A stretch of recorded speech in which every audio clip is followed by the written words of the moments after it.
Hello, welcome. My name is Adam. This is the second video in the series of 3 about flight simulation. If you haven't seen the first video, go check that out. The link is in the description below. And in that first video, we basically described that there are 3 types of simmers. And if you've already been flight simming for a number of years, you'll recognize yourself in one of these 3 categories. If you just come into flight simulation and you're looking to buy your computer or buy your flight simulator and you don't know where to start, knowing what group you belong to is going to really dictate how you build your sim, and that's what we're going to learn in this video. The difference between doing it just for fun as opposed to wanting to train either as a career pilot in real life or just to learn how to fly a 737 in the virtual skies. If you haven't seen that video, the first video, go back. The link is in the description below. Go check it out. Find out which simmer you are, and then come back and watch this one, okay? So, for the rest of everybody that's with us, we all know what kind of simmer we are. Me personally, I am training to be a 737 pilot in the virtual skies, not in real life, and I enjoy flying for fun. So I'm more in the second category as opposed to the first or third. We're only going to be looking at the 2 categories in this video, the one for fun and the one for training. Now, I've got a disclaimer to make first. So, in the flight simulation world, we have many different types of PCs. We have 3 platforms, really, for flight simulation. You have FSX, Prepared, and X-Plane. We're really only going to be talking about Prepared and X-Plane, okay, for the training purposes, and FSX for your fun purposes. But at the end of the day, there's 3 platforms. There's multiple hardware configurations, and of course there's hundreds of add-ons and tweaks that can be made to your sim. So effectively there's thousands of different ways to build a simulator. For me to explain and list them all would be a 10-hour video that is just mental, okay, and everybody would be bored after 2 minutes and I'll be asleep after 3. So what I'm going to do is I'm going to boil this down and simplify it and give you guys the secret to building the perfect simulator, okay? Now, developers probably don't want me saying this, so I'm probably going to get a few haters on this video. But developers are business people as well as developers for the simulator community. You know, they run a business, they need to make money. Okay, and they understand, or at least a good developer will understand, that there are only so many people in this market. You know, so let's just say we've got 1,000 flight simmers who buy the products from the developers. You know, that's only going to generate so much money if you price it at this price point or at that price point.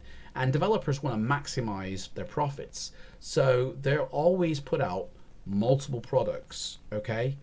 One for the cheapos and one for the people who have loads of money, okay?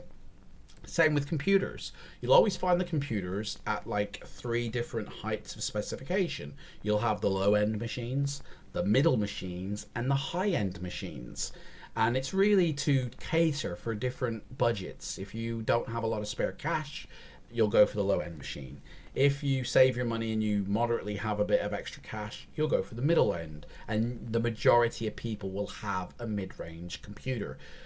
Those with the money, or those who save for it, will have the high-end specification.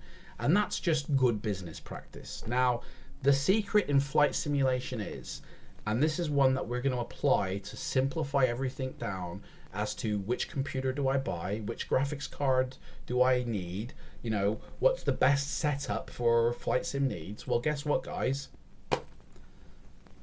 You want to have the best of everything.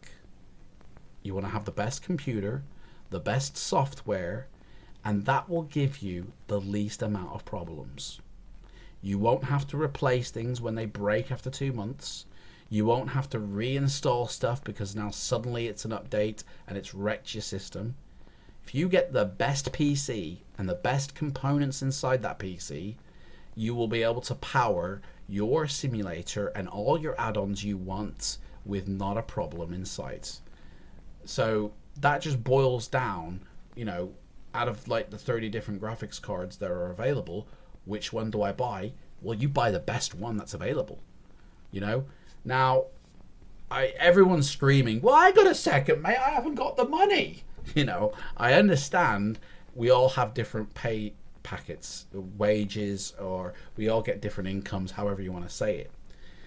Here's another secret, guys. Flight simulation, by the way, is not a necessity at all. It's a luxury in life, okay? If you're training to be a pilot for real life, then you maybe consider this a necessity, but at the end of the day, food, rent, and bills come before flight simulation, okay? So once you've taken care of them 3 areas, whatever money you've got left over, put to one side, save it, okay? Each month, save your money, and when you have enough money to buy the best flight PC available, and there are plenty of flight simulator manufacturers who build these PCs, you know, with the highest specifications, when you suddenly get that level of money saved, go buy your PC. When you suddenly save up your money and you can go buy your software like X-Plane or Prepared, then go buy it once you've saved for it. Same with your add-ons. Build it a little at a time and you can have the best looking sim running on the best hardware.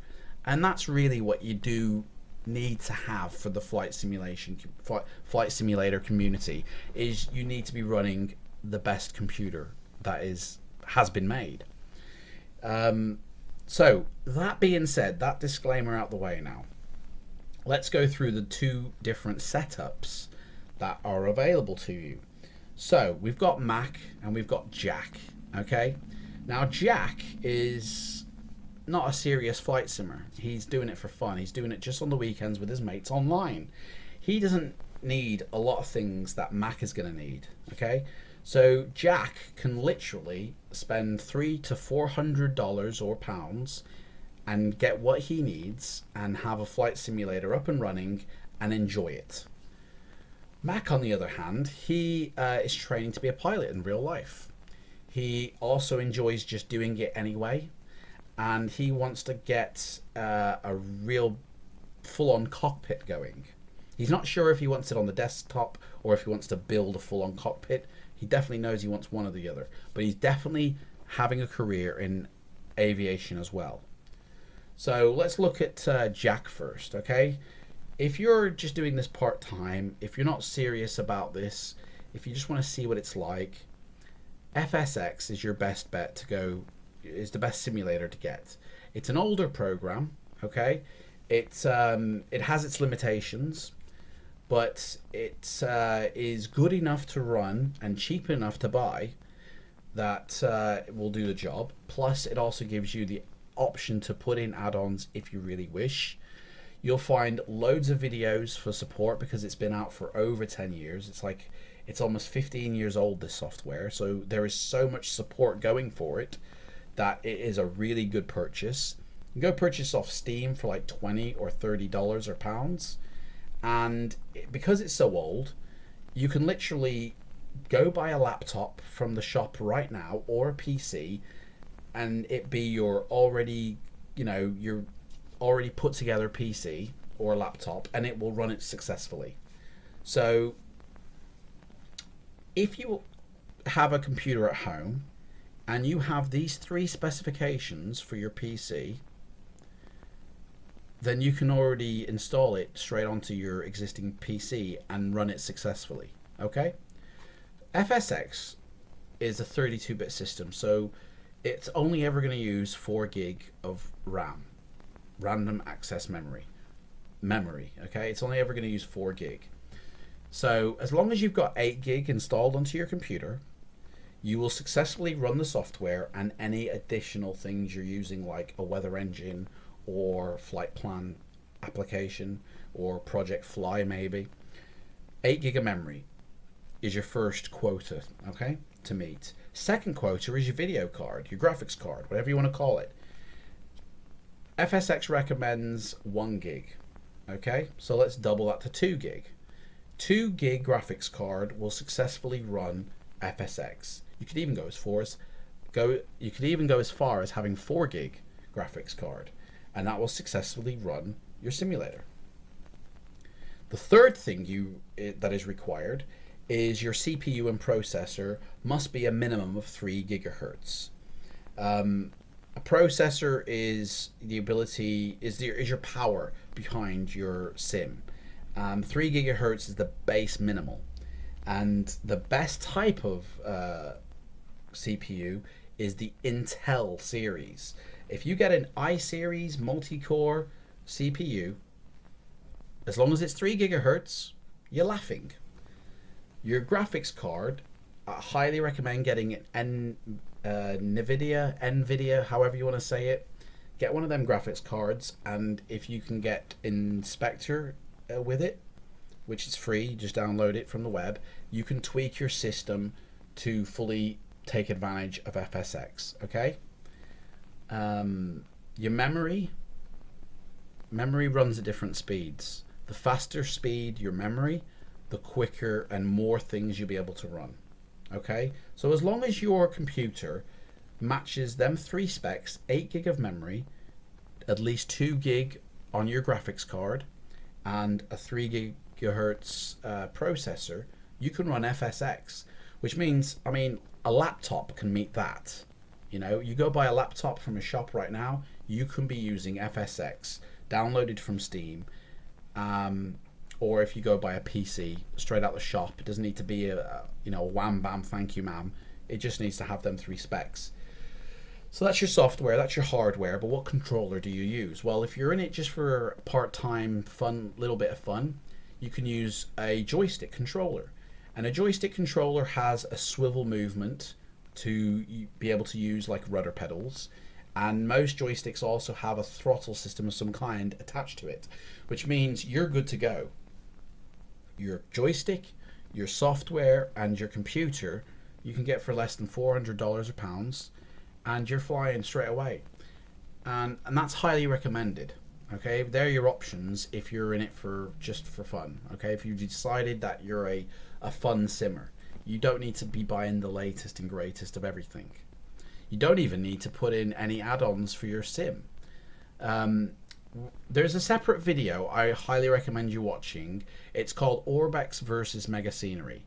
It's in my playlist. It's attached to this series, and it basically describes what the differences are between the two and how you can utilize both of them depending if you're an airliner pilot or a general aviation aircraft pilot.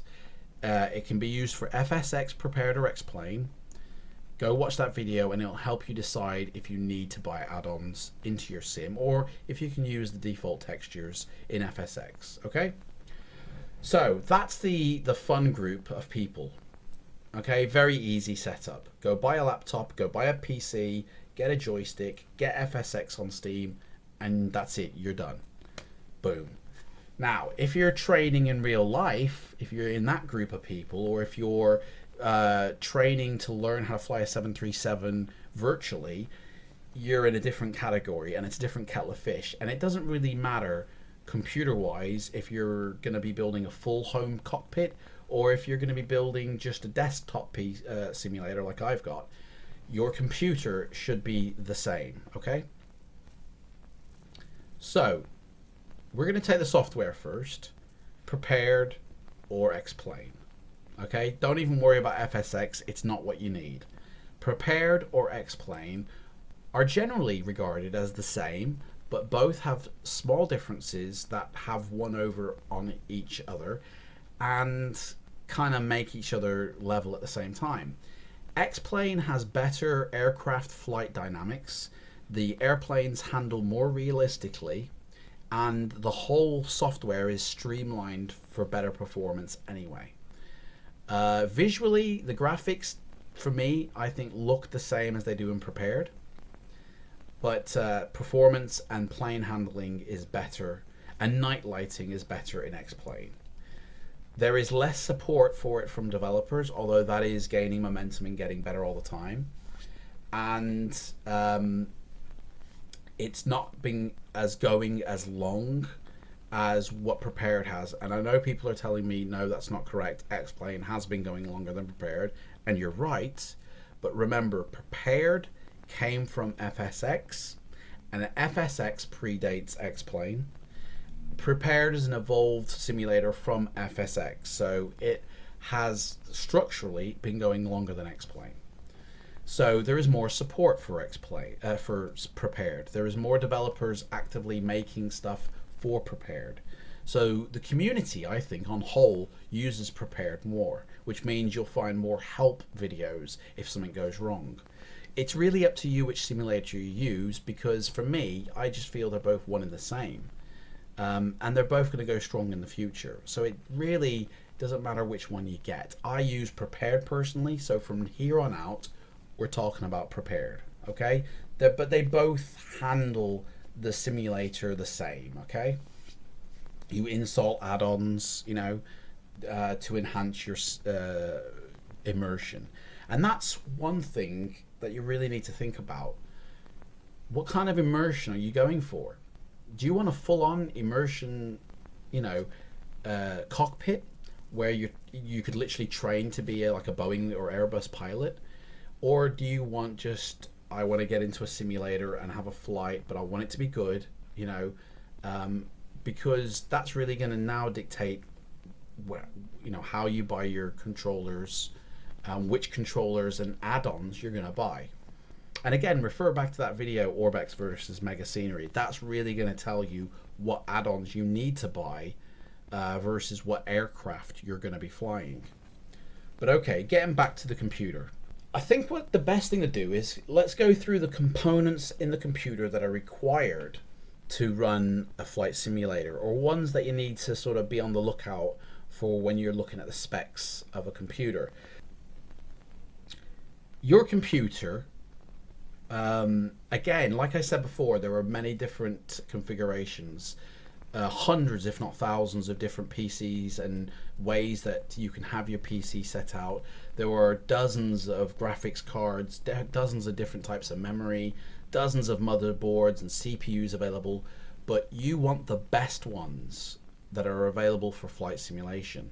So graphic card wise, you get best NVIDIA graphics card available, and you definitely want a 11 gig plus card. You don't want to have an 8 gig, you know, card in there, or you know, you definitely want a high-end card. Graphics card, your graphics are an important part of your simulator. They basically determine how good your graphics will be. And that's half your experience, is your visual display. So you definitely want to put money on that, okay? Save your money and get it. Hard drive, you know, I've found personally from doing tests that having your simulator software and your operating system software on the same hard drive gets better performance than when you have the simulator outside your C drive, okay? But don't put all your add-ons inside your simulator on your C drive. Have them on a separate hard drive. So your hard drive in your computer really only needs to be about 200 gig, because your operating system is what, 30, 40 gig?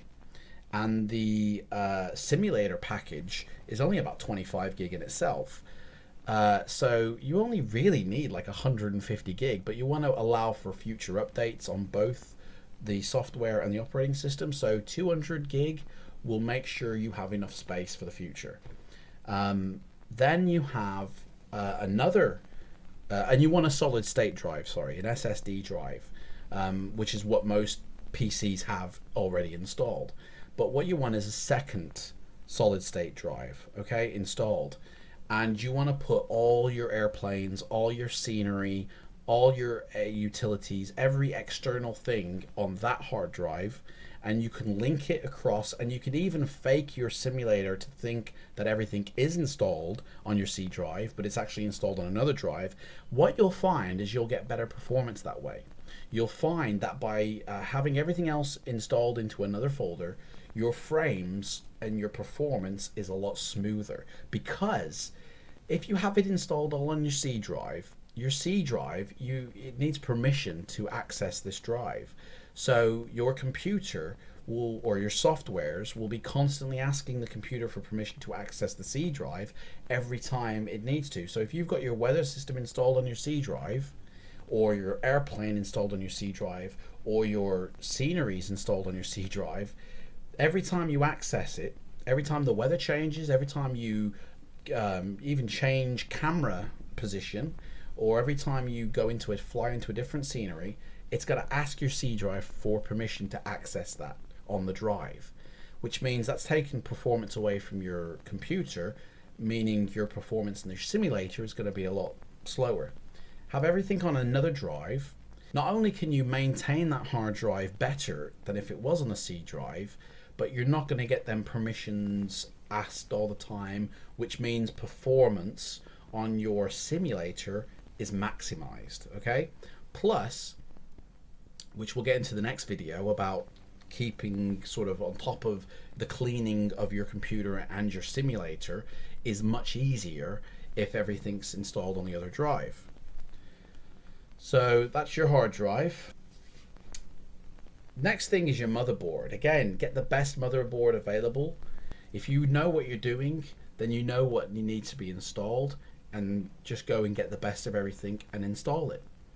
But that just boils down and simplifies everything, is just buy the best.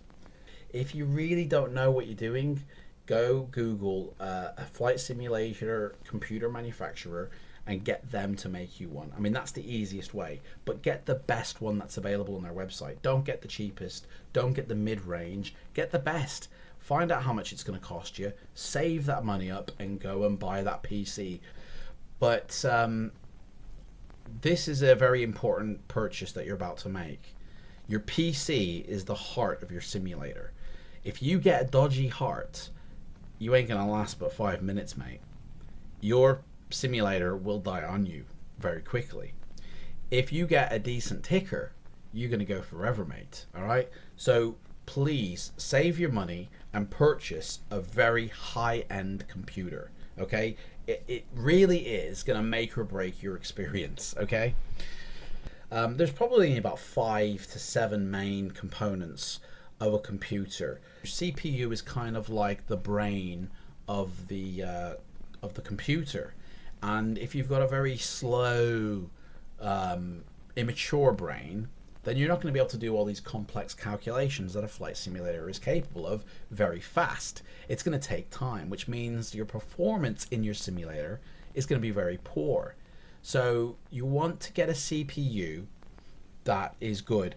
I highly recommend for Flight Simulator, and it doesn't matter if you go with X-Plane or Prepared, for getting an Intel multi-core i-series CPU. The latest ones aren't necessarily always the best ones, but you want a minimum of at least 4.5 gigahertz to run a modern simulator. You want as many gigahertz really as you can get. I mean, 5 gigahertz and you're laughing, but you definitely want a minimum of 4.5 gigahertz. Anything less than that, and you're going to run into performance issues that you're going to have to compromise on with your sim, and so visual and the way the plane handles could come down and not be accurate. Another important one is memory. Memory is just like your memory in your head, you know, or it's actually, I suppose, a better analogy of memory is the ability to plate spin. How many plates can you have going at one time? If you have 4 gig of memory, you probably can only have a couple of plates spinning at one time. If you've got 16 gig of memory, then you could probably have 5 or 6 plates spinning, and each plate represents a process happening in the computer. So your flight sim software is one process, your flight plan application is another process, your weather engine is another process, if you're recording, that's another process, if you're running a complex plane, that's another process. So all these different processes running, you're going to need a lot of memory to be able to successfully handle all these calculations that are running in your sim. So the more memory you've got, the better in this terms. If you've got 32 gig of memory, then you're going to have a good experience. If you've got 8, then it's going to be a very laggy experience. I've got 16 in mine, and that's kind of like what I recommend as a minimum now. About 10 years ago, that was like, oh my gosh, that's major overkill, but now I would say it's the minimum requirement. Monitor, we've discussed. I mean, if you're going in for training, I would recommend a 4K TV or a 4K projector, or if you're going with a multi-monitor setup, 2 to 4 screens, then you want HD screens, because not many cards or computers will run 4K monitors.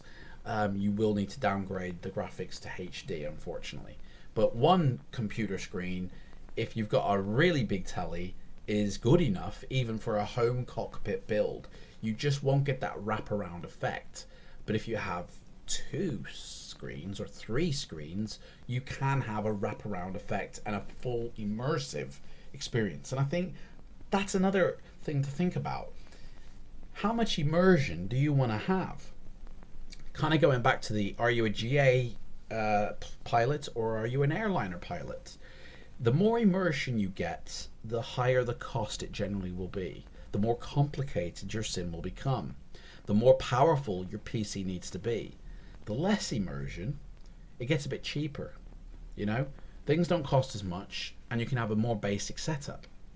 So really think before you buy your computer, what am I going to end up flying? Am I going to end up flying airlines like 747s and 737s, or am I just going to purely stick to prop planes and small general aviation aircraft? Because your PC will reflect this. Another thing is your power unit. You really do, I feel, need a really good power unit, and I would say a minimum is 1,000 watts minimum. Anything below 1,000 watts, especially if you're going into building your own home cockpit, you may even need 2 PCs. But 1,000 watts minimum will successfully power your computer, all its add-ons, all the USB attachments that you're going to get put into it. And in terms of USB attachments, you definitely need a minimum of 6 to 8 USB plugins. Another thing as well is, if you're building a home cockpit, will you have multiple PCs or will you just have the one PC? That's another consideration. If you have multiple PCs, you need to network them together. They all need to be running in sync and connected to the internet to be able to run your simulator. Or do you have it just on the one PC and that one be a super beast if you're having a home cockpit build? If you're having a desktop build, you only need one PC. You do not need 2 PCs for a desktop simulator. So that's kind of all your computer hardware configurations if you're like running a general aviation aircraft or if you're running an airliner. In terms of your software, you've got your sim, and again, X-Plane, Prepared, they're kind of one and the same. So if you're building a big full cockpit, you need to choose which one you're going to go for, go and investigate both, choose which one's best for you, and stick with it, and don't install another version on the same hard drive. If you're a desktop simulator, same rule applies really. So, I mean, I personally use Prepared because I came from FSX, and for me, Prepared is so much like FSX that I know how to intuitively use Prepared. Whereas X-Plane, it's a little bit trickier, I've never used it, so therefore I'd be kind of lost maybe. But the sim, whichever one you use, is going to be the one that you're going to be using in 20 years time, 30 years time. Which one do you feel is still going to be around, getting updates? Which one is going to be most supported by the community? Once you've got your sim and you've got your computer, you now need to start building the world of your sim. Now, I'm going to do a separate video specifically detailing everything about the sceneries, because I feel that warrants its own video. But for this video, the world needs to be built, and it's really up to you to decide am I building a home cockpit build with a full setup, or am I just on the desktop? Because if you're just on the desktop, you know, all you really need to think about is your weather, a few planes, a few airports, and you know, you could use the default terrain textures, or you could upgrade to get the world looking better. It's not a necessity for everything to be super realistic. But if you're building a cockpit, a home cockpit, you want that super realism. You want to have the best of everything installed. Therefore, your weather is going to be very resource hungry. You're going to want to use a weather engine that can handle dynamic weathering, and can handle 3D weather, and can handle any type of weather that it is thrown at it. Tornadoes, in fact. There are really only two or three types of weather programs out there. I use Rex Skyforce 3D simply because, and Rex Active Sky, sorry, simply because they work well together and they look good together. And you get the cloud art attached with Active Sky, and it really enhances the look of the sim. And if you're building your full cockpit, then weather is an important factor, because it's going to be based, like your scenarios you build for yourself are going to be weather based. So weather is an important one. Another important one is the sceneries. Now, this is where the divide is, because if you're going to go and buy general aviation aircraft, you're going to be flying no higher than 10,000 feet. So therefore, you're going to be perhaps flying visual flight references, which means you're going to be relying on the visual cues on the ground, like highways and rivers and monuments, in order to navigate around the world, which means you need super accurate ground textures. The default ones that come with the sim are not accurate at all. You cannot do a visual flight on the default of P3D or even X-Plane. You need to import extra sceneries, and I advise you to go check out, the link is in the description below, Orbix versus Mega Scenery video that accompanies these three videos. It talks all about sceneries, how to build the world, and which one's best for your flight. If you're an airliner, it's pretty simple, really. You don't need certain Orbex products, simply because you're going to be 40,000 miles, 40,000 feet in the air, and you're not going to see these visual landmarks down below. You're just going to see the continents or the land masses. And so, to be honest, you can get away with mega scenery completely and utterly, and it's actually going to improve your performance on your computer. You don't need to get Orbex regions, because you're not flying low enough to appreciate that. All you really need is some good airports, like payware airports, so when you do come in and land, it looks really good. Because when you're 40,000 plus feet in the air, you don't see the details on the ground. So even just default terrain will be good enough. Now, if you're flying a regional jet, which perhaps will go between 18 to 30,000 feet, then I would recommend getting stuff like Orbex Land Class and Orbex Global, because that will really enhance the look of the ground that you will see, and you will make out roads and you will make out landmarks, but you won't be using them to navigate. You'll just be noticing them out the window.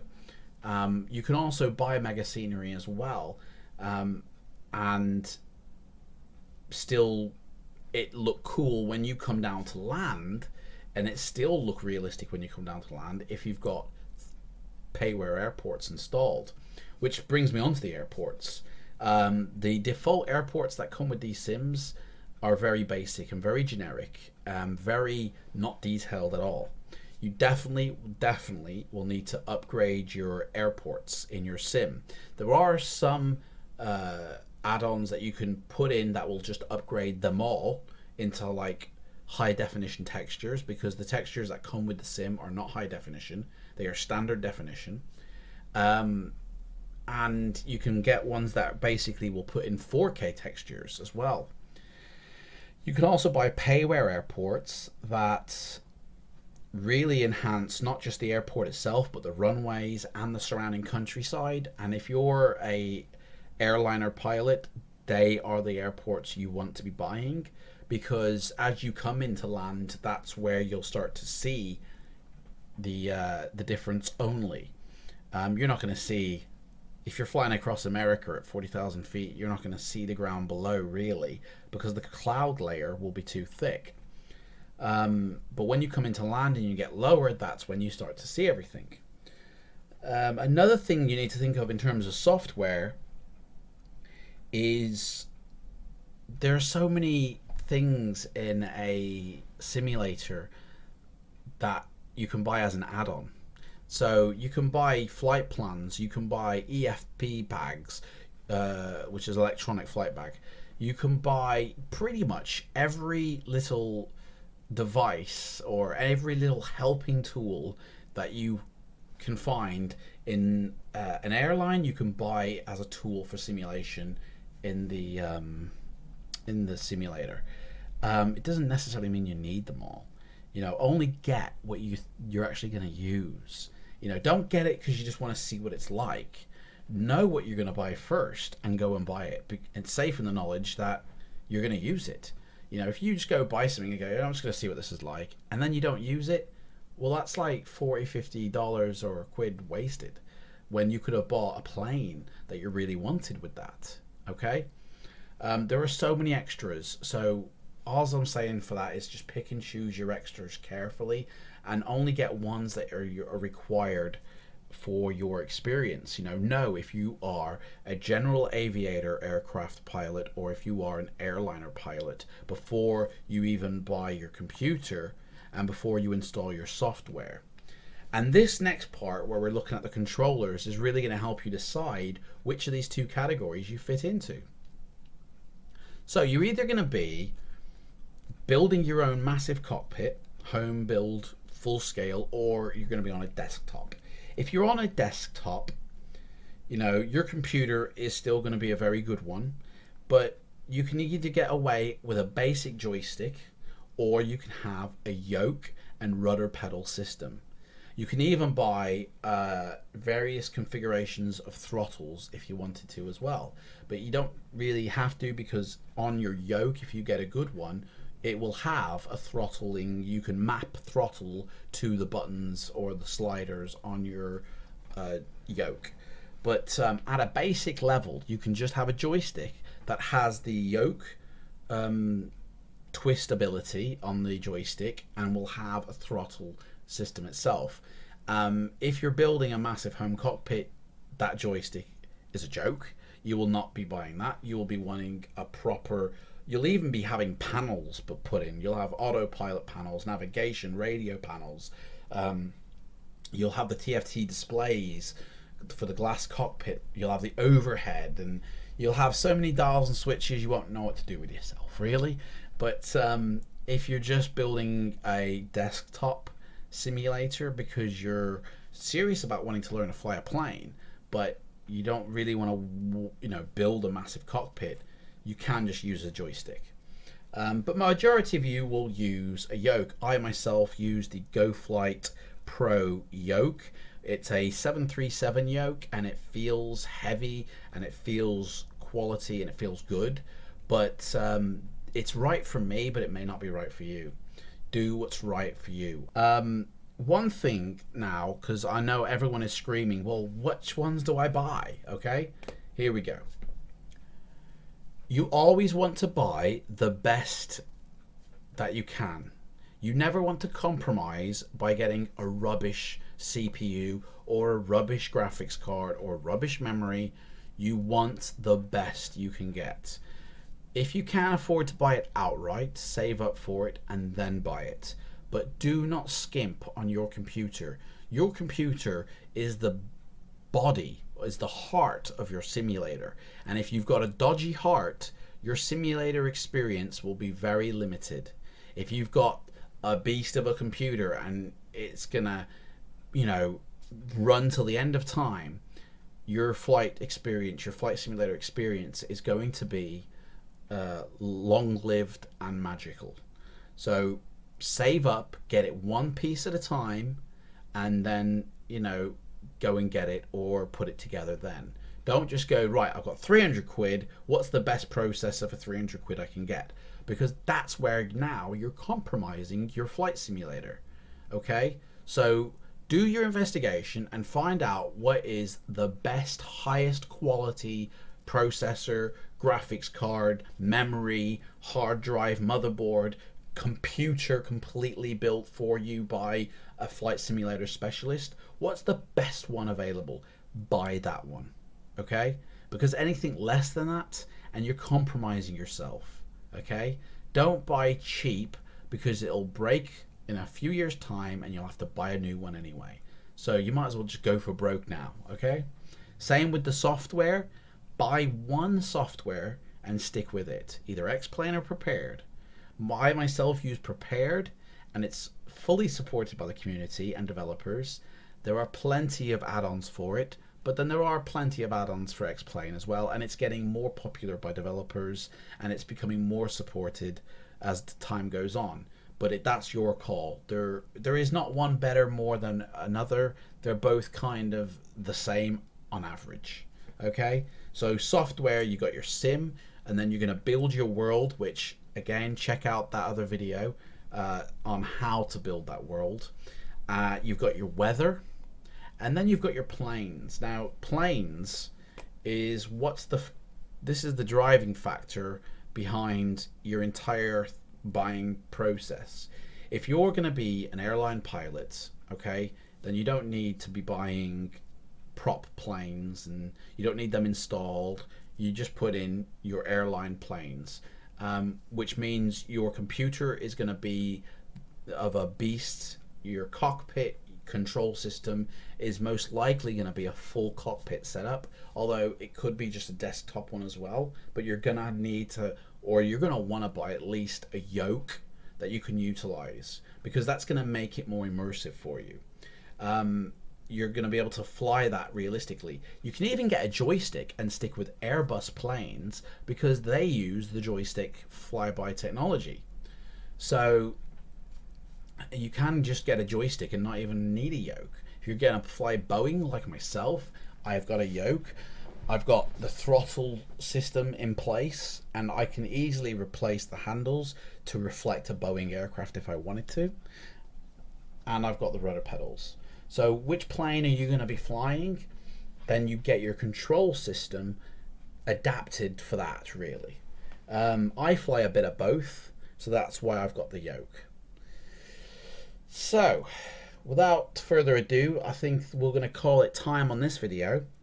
In the next video, I'm going to go through step by step on how you customize and maintain your flight sim. I think now you've got a fairer understanding of the elements that go into the hardware, what computer you need to buy, what software you're going to be buying, and how you're going to be using both for your flight simulator experience. Thanks for watching this video, and be sure to check out the next video, and I'll see y'all later. Bye.